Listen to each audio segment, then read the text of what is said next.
E aí pessoal, voltei com um vídeo grande. Eu não vou datar esse vídeo porque esse vídeo é eterno, né? Não é para falar sobre nada que está acontecendo recentemente. Eu queria durante muito tempo gravar esse vídeo, pedir até alguns apoios. Eu não vou conseguir fazer a edição que o vídeo merece, né? De colocar cada lance, cada frame, cada coisa. Mas se vocês me ajudarem, de repente compartilhando esse vídeo, pode ser que eu faça uma outra edição um pouco mais detalhada com a ajuda de alguém. Então se você puder compartilhar esse vídeo, já ajuda muito. Estamos completando 20 anos da grande conquista do título, eu tinha um pôster aqui, do título brasileiro de 2005, o tetracampeonato brasileiro de 2005, que está legitimamente na sala de troféus do Parque São Jorge, e com justiça, com muita justiça. Só que aí, a partir daí se iniciou, juntamente com o auxílio da imprensa paulista, da imprensa anticorintiana, que a gente sabe que existe até hoje, né?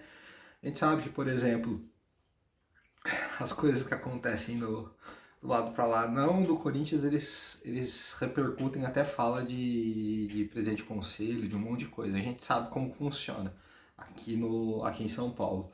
Isso reverbera pro choro inacreditável daquele time nanico, né? Daquele time do Internacional que teve 3, 4 anos de glória na vida nos últimos 50 e acha que é time grande. É uma das maiores farsas do mundo. Nossa, tiraram um título do Inter. Tadinho do Internacional. Tiraram a Copa do Brasil do Corinthians de 2018. Tiraram a Copa do Brasil do Corinthians de 2008. Tanta coisa. Mas vamos recalcular o que aconteceu e como era o campeonato da época. Eu vou refrescar, porque eu não sei se muitos que estão assistindo aqui têm 20 anos ou mais de 20 anos. Eu, em 2005, tinha meus 16 anos, 17. Estava no último ano do ensino médio. Eu lembro de todas as rodadas daquele campeonato perfeitamente. E vamos contextualizar tudo o que aconteceu. O Corinthians teve um ano de 2004 tenebroso, um ano que caminharia de repente para um rebaixamento, se não naquele ano, no ano seguinte. O time do Corinthians quase é rebaixado no Campeonato Paulista. Chega no Campeonato Brasileiro, ele começa muito mal. O Tite arruma um time, aqueles times, sabe, burocráticos, e o Corinthians acaba saindo do sufoco daquele campeonato. Aquele campeonato ainda era disputado por 24 times, não por 20 como são hoje. Então, o que também facilitou o Corinthians de ficar longe da zona de rebaixamento e ter um campeonato teoricamente normal, tranquilo. Graças ao São Caetano, que a tragédia do Serginho, aí vocês coloquem muita outra coisa, que perdeu 24 pontos, o Corinthians acabou terminando aquele campeonato em quinto lugar, uma coisa que acabou sendo até positiva, certo? E o corintiano sem muita perspectiva, sem nada. Aí um grupo, capitaneado por russos, desembarca no Parque São Jorge com uma proposta de parceria. Aos moldes que foi a da Parmalat no Palmeiras, da Crefisa no Palmeiras, e várias outras, ISL no Flamengo, o Excel no próprio Corinthians. E seria com uma injeção maciça de recursos para o Corinthians montar um time fortíssimo. No começo, isso encontrou resistência por conta de muita gente, mas com pressão da torcida o conselho acabou aceitando e de cara, de presente, trouxeram o Carlitos Tevez, que naquele momento tinha 20 anos e era o melhor jogador da América Latina, né? Junto com o Jack, que tá lá em Tremembé. E até melhor que ele, porque teve uma carreira melhor do que a dele. E trouxeram o Tevez de cara e a torcida se encantou. Aí depois vieram o Mascherano, Carlos Alberto, Roger, Nilmar, Gustavo Neri, alguns não deram certo, como Seba, Marinho, coisa teve o Marcelo Matos. O Corinthians reformulou o time. Acabou trocando de treinador, o Tite não resistiu, conflitos lá, acabou saindo.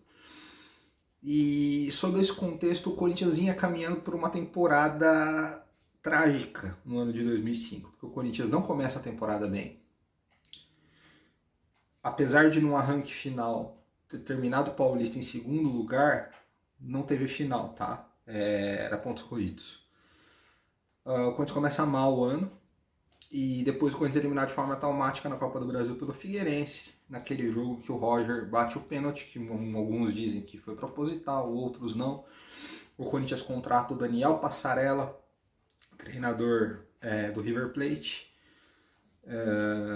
Não dá certo, ele é demitido, e o Corinthians começa aquele campeonato brasileiro muito mal, certo?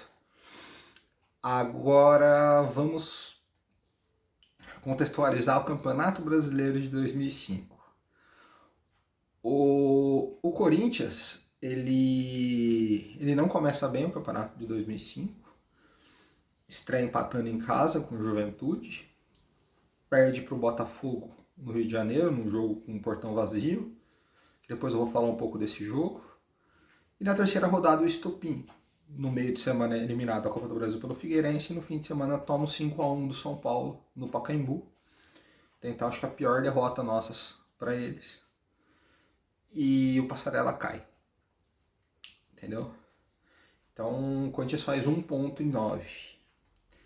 Depois o Corinthians consegue uma arrancada de 5 vitórias seguidas, já com o Márcio Bittencourt, treinador interino. Depois dessas 5 vitórias seguidas, o Corinthians tem 2 tropeços. Depois o Corinthians engata mais 5 vitórias seguidas. Depois o Corinthians tem um outro tropeço. Esse tropeço, um jogo contra o Santos, que seria anulado depois. E aí no jogo seguinte o Corinthians vence. O Corinthians acaba vencendo, então, 11 de 14 jogos. De 14 jogos o Corinthians ganhou 11. O Corinthians fez 33 pontos em 39 possíveis, certo? E o Corinthians assume a liderança do campeonato, termina até o primeiro turno como líder. Quando chega mais ou menos na virada, não lembro exatamente o dia, tá? Quando chega na virada do turno, em que o Corinthians era o líder do campeonato já, explode uma bomba noticiada pela revista Veja, pelo Rizek, o professor Rizek, de que um juiz da Série A estaria sendo investigado por manipulação de resultados, por apostas esportivas, e que ele seria preso por isso. Isso, se eu não me engano, foi numa sexta-feira. No sábado, a bomba estoura, o Edilson Pereira de Carvalho é preso e explode o que a gente chama de máfia do apito. Mas as coisas não aconteceram do dia para a noite. Isso que eu estou falando foi na virada de turno. Acho que o primeiro turno já tinha até acabado, se eu não me engano, com o Corinthians líder do campeonato. Na virada de turno, isso acontece. Nessa virada de turno, o Corinthians ele começa o segundo turno oscilante. Vence um jogo, perdia outro tal, e ele acaba perdendo a liderança. Naquele momento ele perde a liderança para o Santos, que termina o campeonato muito mal. Mas o Santos brigou com o Corinthians pela liderança no começo do campeonato. E o Goiás era outro time que também brigava. E quem vem fazendo uma boa arrancada naquele campeonato é o Internacional, que acaba entrando no bolo. Tudo isso no meio do escândalo da máfia do apito, que até o momento não tinha nada sido feito ainda. Nada tinha sido feito. Tá? Acontece, o caso cai com o STJD. É descoberto que o Edilson manipulou jogos da Libertadores, jogos do Paulista, jogos do Campeonato Brasileiro. Na Libertadores, a Conmebol não achou que deveria mexer em nada, até porque acho que os jogos que o Edilson apitou não influenciaram em nenhum dos times que brigavam pelo título, que brigariam pelo título mais à frente, até porque o São Paulo foi campeão daquela Libertadores e ele só pegou o Palmeiras, acho, de brasileiro, então, ou seja, nenhum outro jogo do São Paulo pode ter sido apitado pelo Edilson, ele só poderia ter apitado o clássico, que não foi, e acho que não foi ele. Então isso não foi muito levado. O Paulista já tinha terminado e era pontos corridos. Aí teria também uma mexida. E olha só, o Corinthians é o segundo colocado do Campeonato Paulista. Né? Depende dessa mexida, mas tudo bem, ficou do jeito que tá. O São Paulo é o legítimo campeão paulista de 2005. Não cogito isso. O STJD ficou naquela, o que eu faço agora? que a gente faz? Porque tudo que acontece, se isso acontecer hoje de novo, nesse momento que eu estou gravando esse vídeo em 2005, se explodir o mesmo esquema hoje, o procedimento vai ser o mesmo. Vai para o STJD e o STJD vai decidir o que pode ser feito. O Edilson claramente diz que manipula as partidas.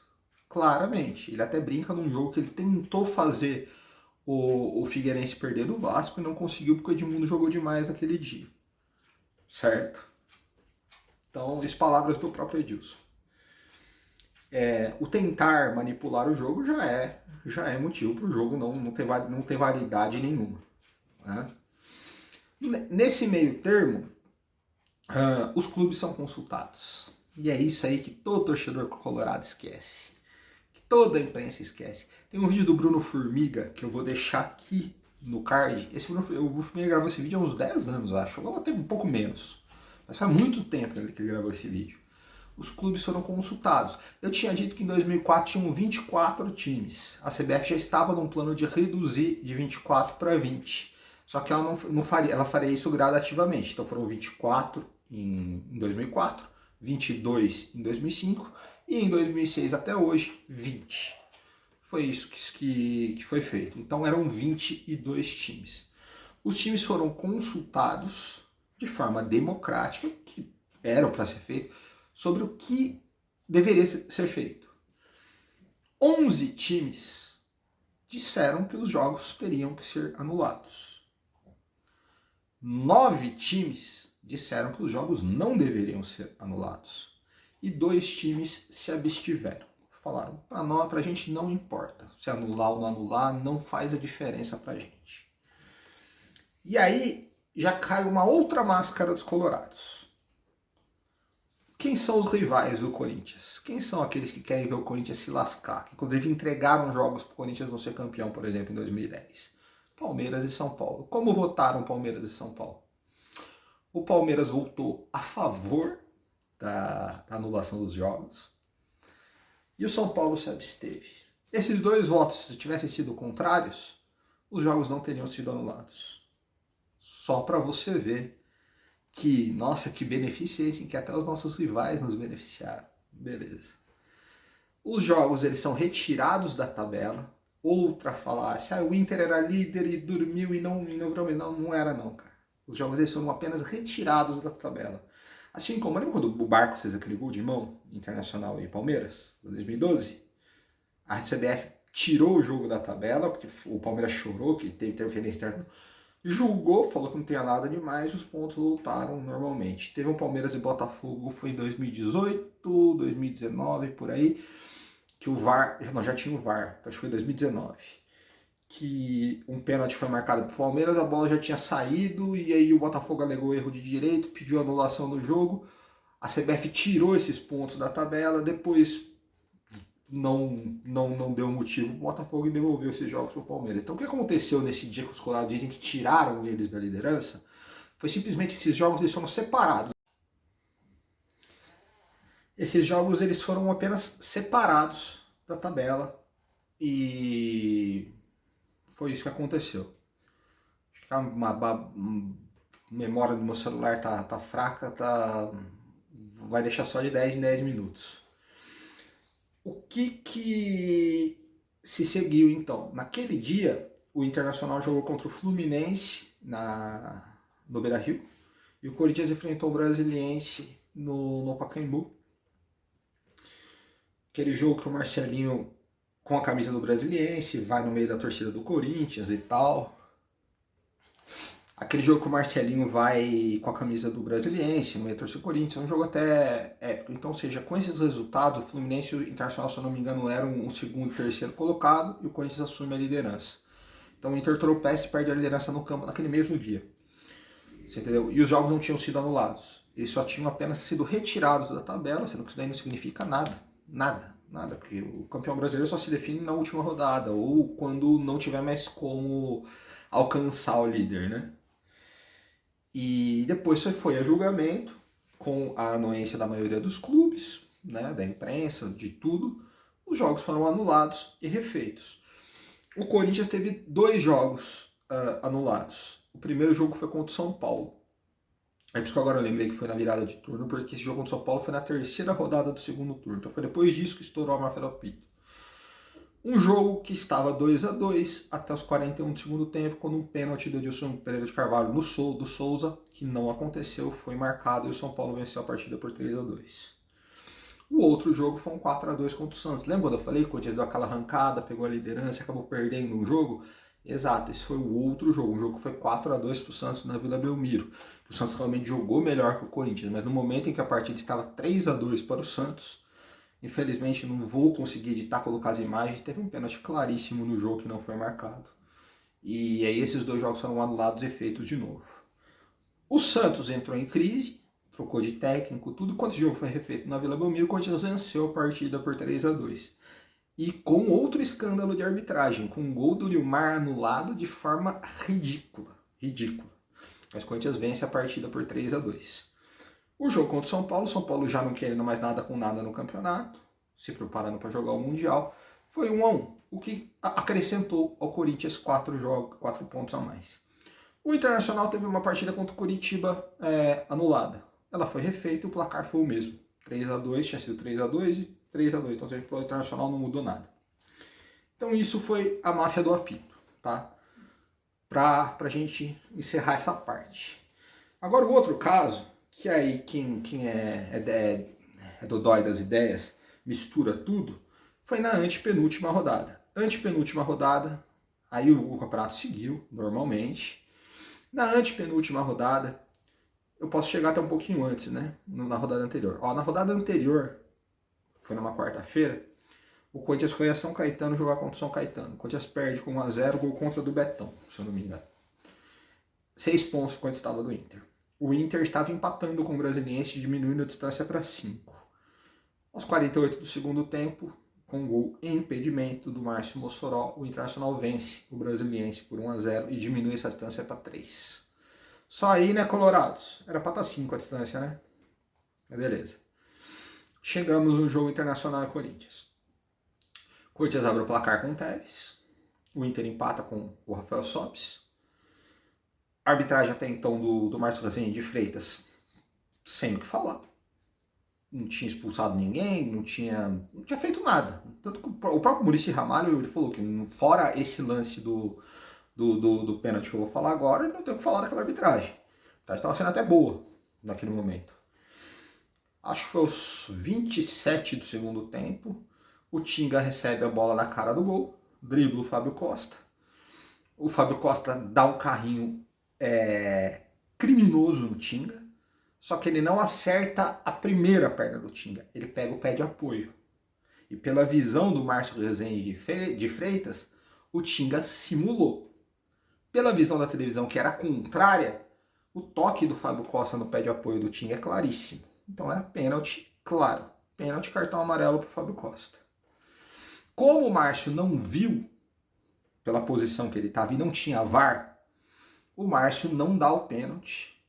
E aí, achando que foi uma simulação, ele dá o cartão amarelo para o Tinga, que já tinha e acaba sendo expulso. Tinga que seria expulso na final da Libertadores do ano seguinte por tirar a camisa. Porque ele também já tinha amarelo.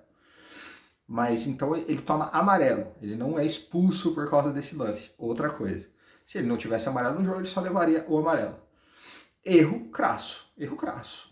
Mas quantos erros crassos a gente já não viu em todos os campeonatos? Até mesmo nesse atual. Vários, né? Todo campeonato tem um erro crasso. E como não era um mata-mata, normalmente equilibra-se, né? Ok. Naquele momento, o Corinthians tinha 7 gols de saldo a mais que o Internacional e 3 pontos a mais. Dado que o Internacional bateria o pênalti, faria o gol, seguraria o Corinthians com um jogador a menos. Com um jogador a menos, não. Aí o Tinga não seria expulso. Seguraria o Corinthians por 20 e tantos minutos com 2-1 no placar. A diferença cairia para 3 pontos. E. Não, a diferença cairia para o saldo de gols. E 6 gols de saldo de diferença. O que não aconteceu. O Corinthians continuou 3 pontos na frente. Esse lance decidiu o campeonato. Decidiu o campeonato? ainda haviam mais 2 rodadas. Um pênalti aos 27 minutos do segundo tempo te dá uma boa possibilidade de você vencer o jogo, mas o pênalti ele pode ser desperdiçado. E o Corinthians, que jogava tranquilamente com aquele empate, iria com tudo para cima do Internacional para tentar, de repente, um empate heróico, que o Corinthians já conseguiu N milhões de vezes. Mas tudo bem, não vamos trabalhar com o si. Vamos trabalhar que a bola iria para cá e o Internacional bateria um pênalti. Isso. Por que isso? Porque não foi um gol. Foi um pênalti. Mas vai lá. Penúltima rodada. Esse lance repercute durante a semana inteira. Isso condiciona, obviamente, o juiz da rodada seguinte. Na rodada seguinte, quando eles pegaria a Ponte Preta, e o Internacional enfrentaria o Palmeiras. Condiciona de um jeito que logo no primeiro tempo do jogo entre Inter e Palmeiras, um pênalti sob o Gamarra, que jogava no Palmeiras, né? Até estranho falar isso. O pênalti do Gamarra no Internacional, que ele nem encosta no jogador do Inter, que ele disputa a bola de forma legítima, é dado ao Inter. Ou seja, é compensado o pênalti do Tinga no primeiro tempo do jogo seguinte. Então, ou seja, o pênalti que tiraram do Tinga naquele jogo, deram para o Internacional como uma forma de equilibrar o campeonato novamente. Só que o Palmeiras empata o jogo, né? O Corinthians sofre para vencer a Ponte Preta, vai vencer aos 42 do segundo tempo e estaria naquele momento sendo campeão. E aí o Inter com gol, se eu não me engano, do Renteria, mantém a decisão para a última rodada. Corinthians 3 pontos na frente. Não dado o pênalti para o Palmeiras, isso aí a gente pode cravar, seriam 2 pontos a menos para o Internacional, o Corinthians já seria campeão na penúltima rodada. Dado o pênalti para o Tinga e não dado o pênalti do caso do Gamarra, iríamos para a última rodada com a mesma situação. 3 pontos e Corinthians na frente no salto. Igualzinho. Vamos lá. Última rodada. Corinthians 3 pontos atrás, 6 pontos de vantagem, 6 gols de vantagem, ou seja, se o Corinthians perdesse de 1, o Inter ia ter que fazer 6. Uma coisa assim. O Inter tomou 1-0 do Curitiba logo de cara e não vence mais o jogo. Ou seja, em momento nenhum cogitou-se tirar o título do Corinthians. O Corinthians sofre contra o Goiás. Sofre 1-0, vira o jogo. O Goiás empata a partida. No finalzinho do jogo, o Corinthians estava lá, já festejando o título, sendo campeão com 4 pontos de vantagem. Esses 4 pontos mesmo que a gente ganhou segundo para eles, né, na máfia do apito. Aí o Goiás cruza uma bola na área, o Souza que jogou no Corinthians, faz um gol completamente impedido e tira essa vantagem de 4 para 3 pontos. Um gol completamente impedido. E isso faz com que o Corinthians seja campeão não com 4, e sim com 3 pontos de vantagem. E por causa disso, os colorados acham que são campeões, porque essa anulação para eles não valeu. Essa é a fábula. Dado, só uma coisa, se o gol do Souza fosse anulado, o Corinthians seria campeão com 4 pontos de vantagem, o Internacional não teria o que falar daquele lance. Se o pênalti do Gamarra não é marcado, o Internacional... Então, dá para entender que é tudo uma fábula, né? Tudo mentira, né? Vamos citar os outros lances. Todo mundo fala, o campeonato, a arbitragem interessou. Segunda rodada, Corinthians e Botafogo. Márcio Rezende de Freitas no apito. O jogo tá para 1-0 pro Corinthians. O Betão, ele ergue o pé, não acerta o jogador do Botafogo, porque se acerta o jogador do Botafogo ia pro hospital, desfigurado. E o Márcio Rezende de Freitas, em vez de dar jogo perigoso, dá pênalti. O Botafogo empata a partida. Aí o Botafogo vira o jogo. No final do jogo, o Corinthians em cima. Uma entrada do Seba na bola. O Márcio Rezende de Freitas dá um segundo pênalti contra o Corinthians. O mesmo juiz. E o Botafogo vence o jogo por 3-1. A gente tá falando do mesmo árbitro. Qual que é o critério? O Márcio Rezende de Freitas, ele era pró ou contra o Corinthians? Ou ele simplesmente erra? Tá? E tem uma sequência de outros lances. O Internacional foi beneficiado em jogos contra o Vasco, contra o próprio Curitiba. Vários outros jogos que eles foram beneficiados. Na ida, no 0x0 lá em Porto Alegre, Corinthians e Inter, que é o jogo que eu lembro que o Mascherano se machuca, também tem um pênalti que não é dado pro Corinthians. O que reforça mais que esse choro não passa mais de balela. E agora só um recadinho pros colorados, né? 2005, 20 anos. Vocês tiveram 2006, vocês tiveram 2007, 2008, 9, 10, 13, 14, 15, 20, Edenilson, 21, 22, 23, e não conseguiram ser campeões. É incompetência do Corinthians ou de vocês? Vocês deliberadamente entregaram o jogo para rebaixar o Corinthians, inclusive fazendo festa, churrasco, né? Para comemorar o rebaixamento do Corinthians. E aí?